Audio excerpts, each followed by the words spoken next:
for more of my favorite directors. Today we're talking about Wim Wenders, German art house director who makes a lot of films that are road movies, movies where characters go on road trips through a certain countryside or somewhere like that.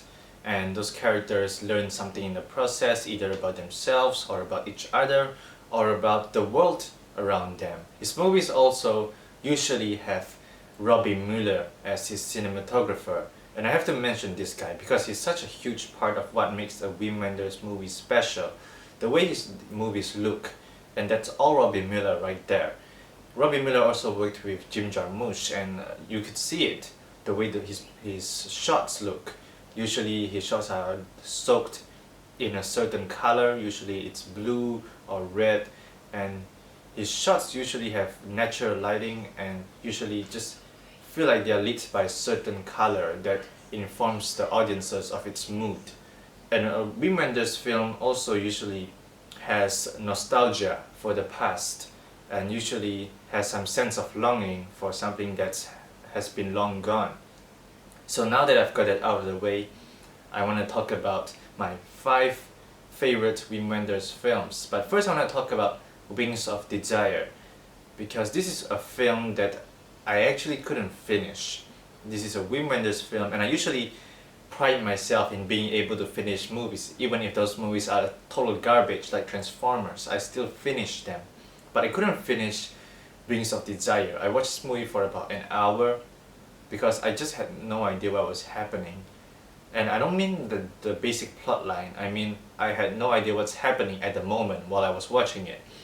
And I didn't know what the movie was trying to do either, and there was a lot of dialogue. I didn't know what any of the dialogue meant or what any of the dialogue led to. So the whole time while I was watching the movie, I was just wondering to myself, what am I doing with my life? So I decided to just stop watching the movie. I don't know, maybe one day I'll grow up a little bit more, maybe I'll be a little smarter, and maybe I'll finally understand the movie. Or maybe I'll just never understand the movie for my whole life. But doesn't matter, let's talk about the Road Trilogy first. This is 3 films, all directed by Wim Wenders. These 3 films form the Road Trilogy. All 3 of them have mostly the same cast and crew as well, and they all have themes of being on the road. So the first film in the Road Trilogy is Alice in the Cities, also my favorite Wim Wenders movie. And Alice in the Cities is a very sweet, adorable, and I think a very likable movie, and rarely do I ever see such a realistic and genuine portrayal of a blossoming relationship, because this movie is about these 2 strangers who meet each other. One of these is kind of a writer, a struggling writer, or a photographer. I don't know what he does. He takes pictures and then that's it, okay? And then there's a lost girl, and so this guy is trying to help this girl find her mother, or just find her family, find her grandmother. So that's what the movie is about. It's about this lost girl and this guy helping her find her mother. And the movie is about this relationship between this guy and this girl that's like a father-daughter relationship, and how it grows throughout the course of the movie. And it's one of the most realistic portrayals, because it not only does it show the good side of it, not only does it show the sides of human kindness, and it shows the sides of them bonding together. It also shows the parts where it's just awkward and silent, because those 2 people don't really know each other that well, at least at first, so they don't really know what to say to each other.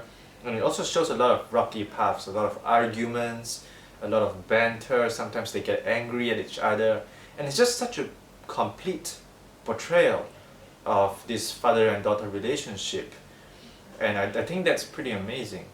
Also, Jella Rotlander, who plays a little girl in this movie, is one of the best child actresses ever. She's just so sweet and likable and charming, and she also has a lot of personality in this movie. She's quite tough as well, and she has all these really admirable qualities from an actress at such a young age. I mean, at that age, I couldn't even open a soda can, and she's already acting in a classic German art house cinema film. and that's pretty amazing. Also, she has the maturity to be in a Wim Wenders film, which is also really impressive.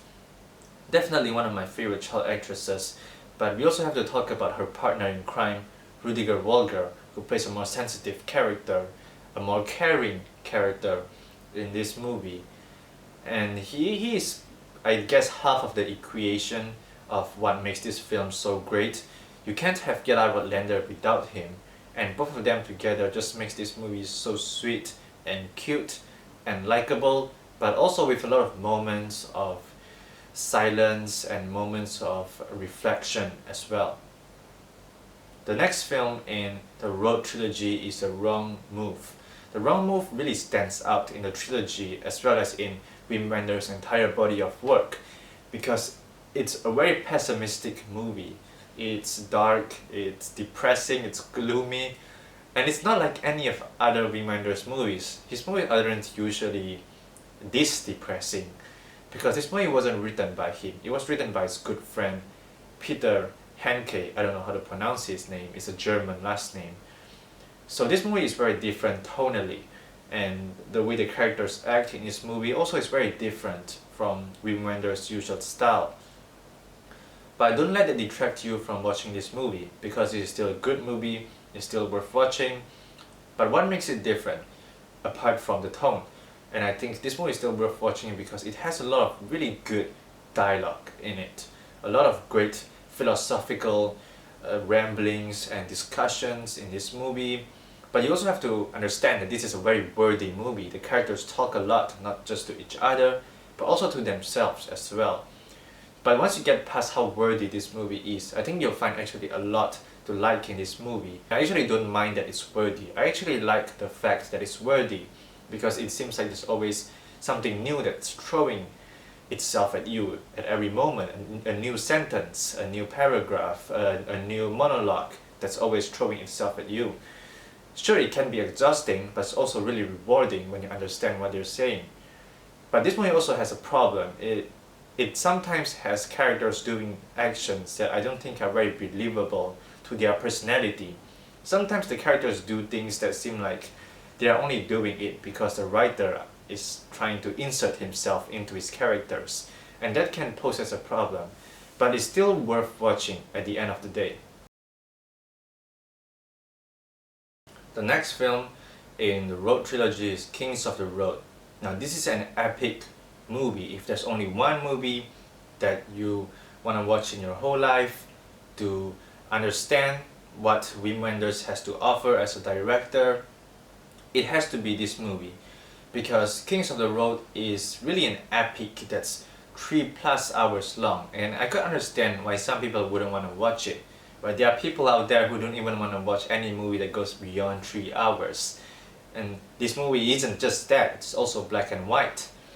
And it's also German. So I really understand if a modern audience member wouldn't really want to watch this movie, but any fans of either German cinema or black and white films, or maybe art house fans of road films, should definitely watch this movie, especially fans of road films, because this is the epic, ultimate road film.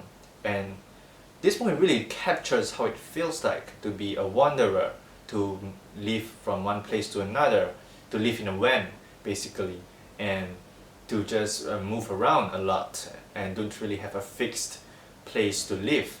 And that's how it is in this movie. Not only it captures that physical side of it, it also captures the mental side of it and the psychological side of it as well. And you really feel like you're being on the road with these characters, especially because of how long the movie is. It really gives you the feeling of being on the road, because when you're on the road, it really does feel long. And this movie makes you feel that way, even if it drags sometimes. I think that's probably the only problem I have with the movie. There's one scene in the movie that is set in this printing company that lasts way too long. But other than that one scene, this is pretty much a perfect road movie. It's everything you want from a movie like this. And also, once again, with a Wim Wenders film, there's a really good relationship in this movie that blossoms. These two strangers that kind of find each other on the road, and then they go on this journey together. One of them is Rudiger Wolger, of course, he's always there, and the other is Hans Gisler, and both of them have great chemistry in this movie, and I like seeing that. I like seeing this unique portrayal of a relationship between two grown men, because we don't usually see that. Usually we see male friendships in movies, but usually they don't go this deep. And in this movie, the friendship between these two grown men feel very genuine and authentic in a way that most movies aren't. So the next film I want to talk about is Paris, Texas. The main character this time around is Harry Dean Stanton, a very famous character actor. At least among his peers, he's pretty famous for a character actor, and he plays a lot of roles as fathers and grandfathers and stuff like that. He's the father in 16 Candles, by the way, and he plays a lot of that type of roles. But in this movie, he gets to play the main actor, and I think he also played the main actor in another film called Lucky. But this type of opportunities don't really show themselves to character actors until they reach near the end of their careers. But still, this is a career highlight for Harry Dean Stanton. Really, it's really a very subtle acting that lets you understand his motivations and how he's feeling. And that sort of subtlety is very rare, I think, in acting, especially in character actors being in this type of movies. Character actors usually are expected to go big because they are character actors. They usually play big parts. But in this movie, he is very restrained and very internalized, and it's a very touching and a very deep performance that you just have to see. Paris, Texas is just a great movie because it's also a very romantic movie, and it's very romantic for a Wim Wenders movie, I would say that, because most of his movies usually are about friendships and companionships, but this movie actually has a very romantic core story to it. But the romance is at the same time a very bittersweet romance. This isn't your perfect idyllic rom-com type of romance. It's a romance with a lot of thorns, with a lot of pain. And this movie portrays it in such a beautiful way. It portrays just the pain of being in love as well, the frustration, and all those sides of it. And this movie also is really colorful, as expected when Wim Wenders movies start to have color in it. It looks absolutely amazing. Again, I think it's Robbie Miller again, and that's why it looks so amazing in this movie. And the shots in this movie, I just want to hang them on my wall. They're just so good. But this movie also has a great performance from Natasha Kinski. This is what happens when I make a video about German actors and actresses and directors. I can't really pronounce their names.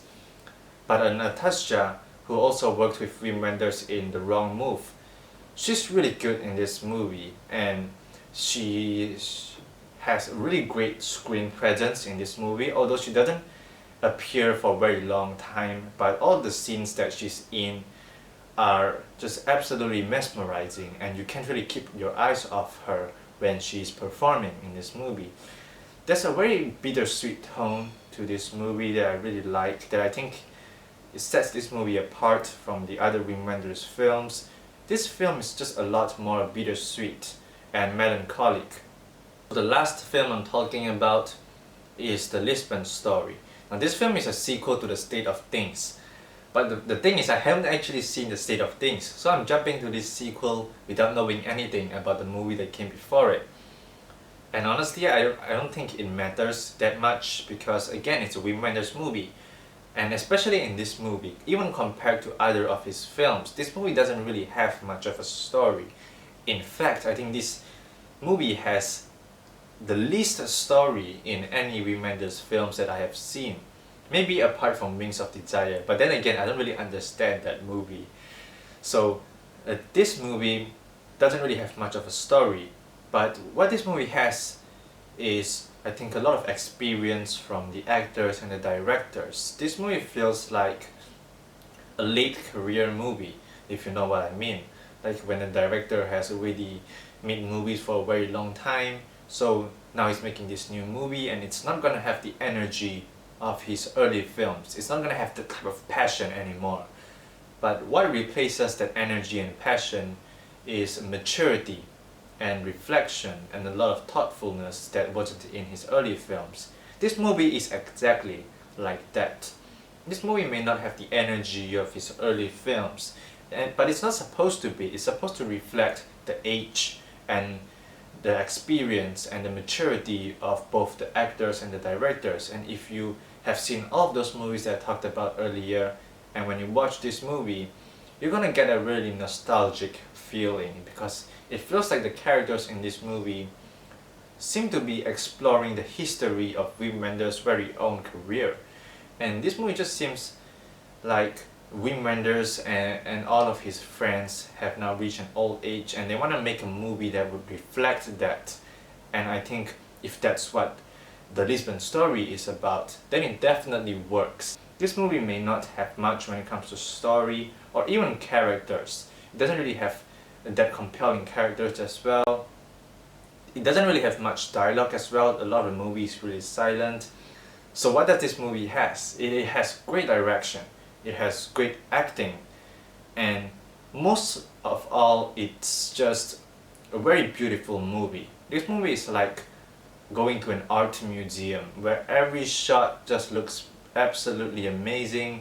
The music sounds amazing, the colors look great, the frame composition looks great, the framing looks great, the blocking looks great. On a technical level, this movie is fantastic, but I don't really know if it has anything else other than the technicality of it. But I think this movie doesn't really need anything more than that because, like I said, it's a late career piece. It's definitely not recommended for anyone who has never seen a Wim Wenders film. But if you have grown up with Wim Wenders movies, you will find a lot of love in the Lisbon Story like I did. So those are my favorite Wim Wenders films.